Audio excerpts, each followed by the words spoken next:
Hello and welcome to the channel. In today's episode we're going to be continuing with this rear wheel arch repair on my 1973 Datsun 510.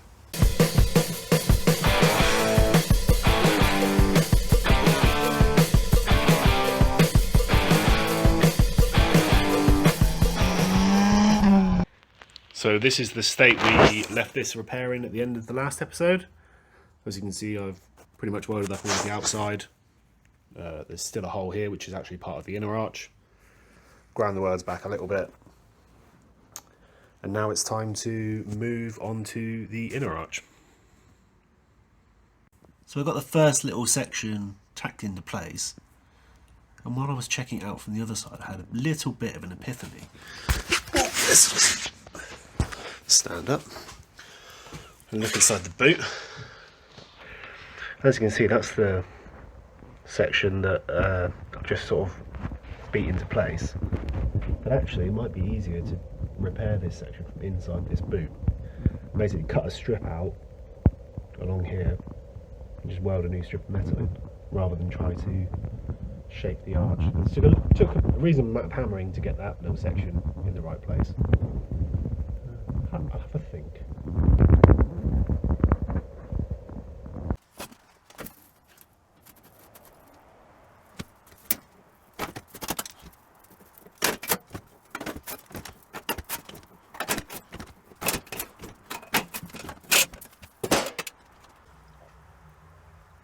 So there we go, I just cut off a strip of metal quickly with a big shear and sort of roughly positioned it in place. I'm thinking doing it from the inside is going to be quite a nice option. Got nice access to both sides of where I'd need to weld, and saves lying underneath the car.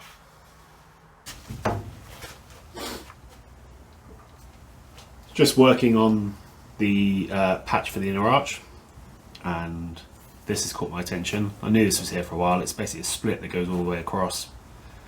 It's looking like it's getting a little bit crusty in there. So, fuck it, while I'm at it, let's see if I can't chip some of this off. Oh, lovely.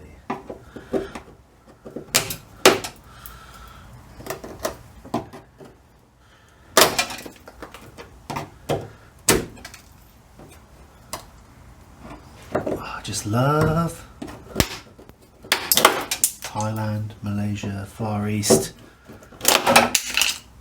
restored cars. To be honest, underneath it doesn't actually look that bad.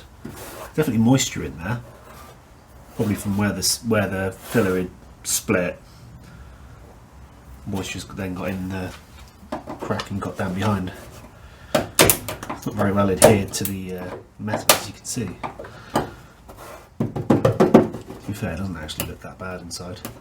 I think there should be a case of clearing all the filler off here, cleaning up the metal and painting it again. Yeah, it doesn't actually look that bad.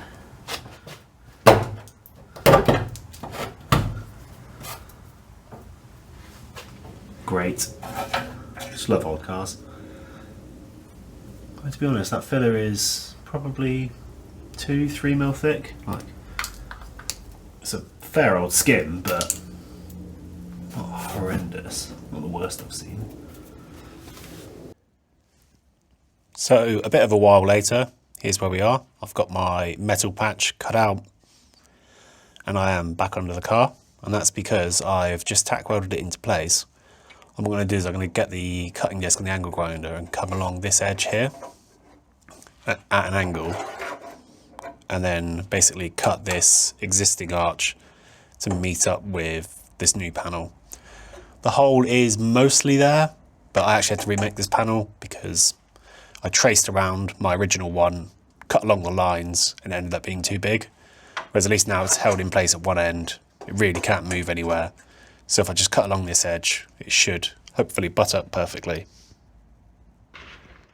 So here's a section where I've just cut along at that 45-degree angle I talked about previously, just about here. And now you can see that this panel can fit flush with the one next to it. But the benefit of cutting it at an angle, sort of going between the panels like this, is that when you look perpendicular to the gap, it's a very small gap. Whereas obviously if you came along perpendicular here with the angle grinder, you'd end up with a slit the width of the disc, which is only about 2mm for these thin cutting discs, but still it's better if you can get that gap a little bit smaller, and I find going at angles perfect for that.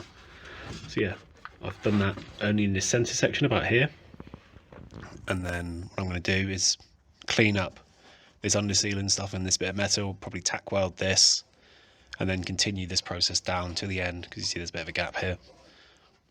I'll just, yeah, work my way down, close the gap up, butt welding it, or tacking it at least as I go.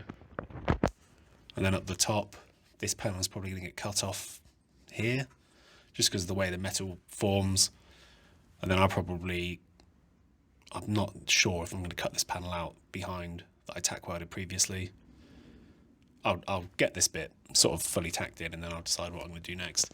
And then slowly work my way along. Before we know it, it should be done.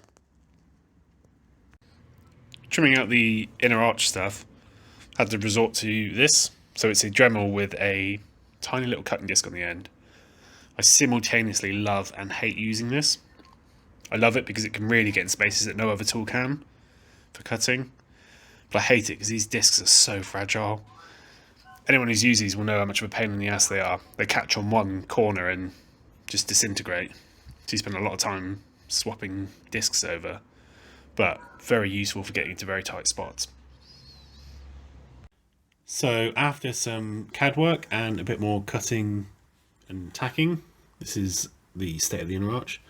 Bit of a patchwork quilt here, but it is what it is. Hopefully this is all looking pretty good. Ready to go over it with the sort of paint removal disc, get rid of all the shit away from all the welds, and make us start welding it up. Hopefully I would get a lot of this done from above, because lying under the car and welding is pretty shit. I've been burnt a few times by just spatter from the tack welds. Don't really fancy getting a face full of weld, so yeah, making progress though. It's starting to look pretty good under here, I think. Here we are under the car, finished welding everything up, ground it back a little bit, not too far because there's no need. Quick coat of etch primer, seam sealer, followed by Gravitex, and it's all sealed up and good to go. Here's inside the boot. You can see the repair panel covered in seam sealer, paint and stone chip. Nice and sealed up.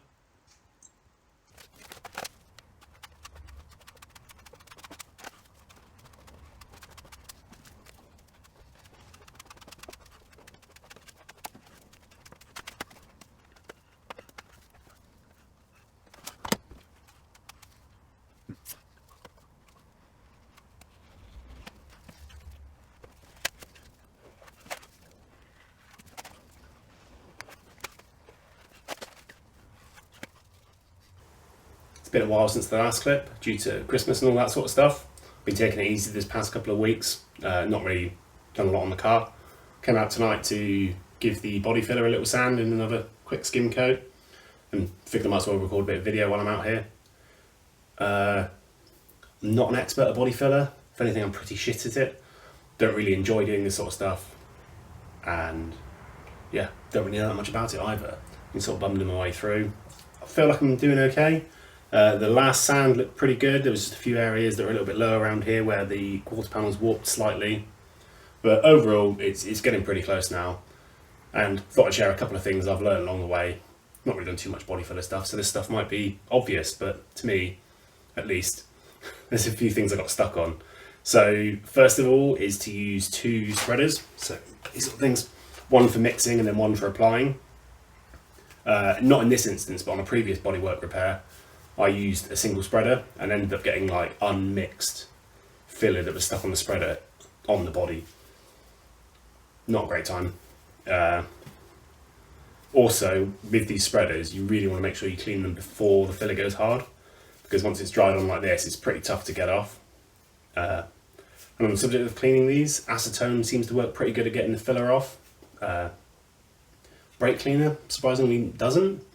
And also just trying to manually chip it off is pretty tough as well. It's pretty sticky stuff, but acetone does seem to work quite nicely. What else have I learned? Sanding filler is really shit. It's not an enjoyable process. So, well, it's not for me. I've been using 40 grit so far because I've just been sort of roughly getting the shape in place. 40 grit seems to work pretty well. Used a variety of blocks. I've got like one of these, just made of cork. I've got a longer wooden one of these, a bit of like hard foam for getting in corners and stuff. Yeah, just sort of working it with 40 grit, and I feel like we are getting there. So hopefully this side will be ready to hit some primer soon. 2,000 years later.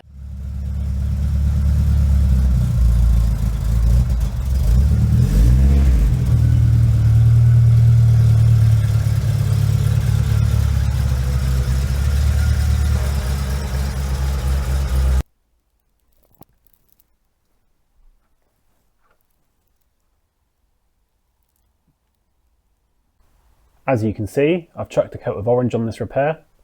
Just literally half a coat of some orange primer I had kicking about, just so I could get a better idea of how it was looking, and overall I'm pretty happy with this. So this is how I'm going to leave this side for now.